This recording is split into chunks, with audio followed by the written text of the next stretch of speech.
अगर आपने थंबनेल देखा है तो आपको पता चल ही गया होगा कि इस वीडियो में ट्रेन जर्नी की बात होने वाली है। लेकिन उससे पहले आपका स्वागत है धर्म के ब्लॉग्स में, जहां अपनी नाइट ड्यूटी पूरी करने के बाद मैं अपने साथी गौरव के साथ सुबह सुबह से पहुंच गया हूं कैंटीन। और इतनी खाली कैंटीन बड़े सौभाग्य से देखने मिलती है। ये शांत कैंटीन देखकर ज्यादा खुश होने की जरूरत नहीं है, क्योंकि अभी ए शिफ्ट के बंदे आएंगे तो ना तो कैंटीन खाली रहेगी और ना ही इसमें कोई शांति बचेगी।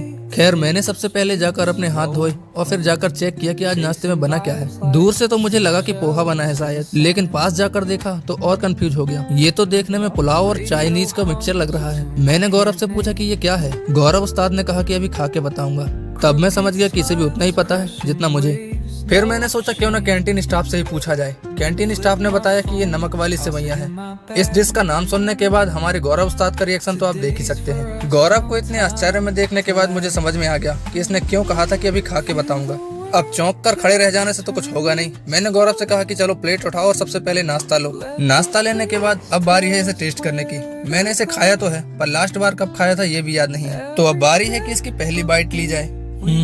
टेस्ट तो बढ़िया है। इस डिश की पहली बाइट लेते ही मुझे याद आ गया कि मैंने इसे कहाँ खाया था। मैंने इसे किसी रेस्टोरेंट में खाया था, जहाँ मेन्यू में इसका नाम वर्मिसेली लिखा हुआ था।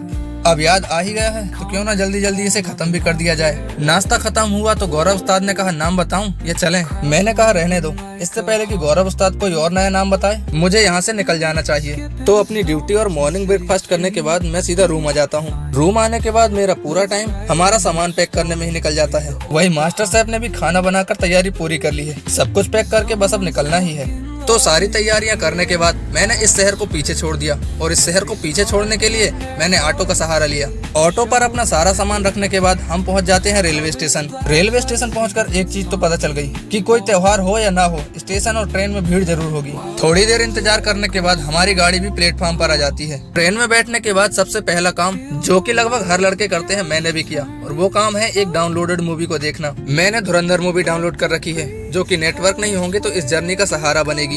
मूवी को बीच में छोड़कर मैं अपनी जर्नी का आनंद लेने के लिए कभी ट्रेन के बाहर देखता, कभी ट्रेन के अंदर देखता, तो कभी शीशे में खुद को ही देखता।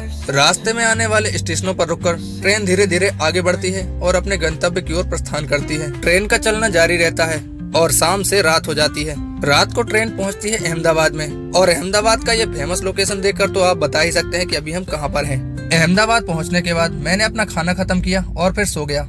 पूरी रात सफर करने के बाद जब सुबह हुई तब पता चला कि गाड़ी एमपी यानी कि मध्य प्रदेश में प्रवेश कर चुकी है। अब सुबह हो चुकी है तो सबसे पहले चाय भी पीनी पड़ेगी। ट्रेन की चाय पीना ना पीना एक बराबर है। फिर भी मैंने भारी मन से एक चाय ली और खत्म किया। ट्रेन में बैठे बैठे अब तक 24 घंटे हो चुके हैं और अब ट्रेन हमारे होम टाउन पहुंच चुकी है। होम टाउन पहुंचकर मैं यहाँ की खूबसूरती देखने में व्यस्त हो जाता हूँ। ट्रेन का सफर तो कंप्लीट हो चुका है, पर अभी हमारी यात्रा बाकी है। तो इस यात्रा को पूरा करने के लिए हमें साधन बदलना पड़ेगा। यात्रा का साधन बदलकर और लगभग 1 घंटे का सफर और करने के बाद मैं अपने गांव और घर पहुंच जाता हूं। तो छोटा सा ये लॉन्ग ब्लॉग यहीं खत्म होता है।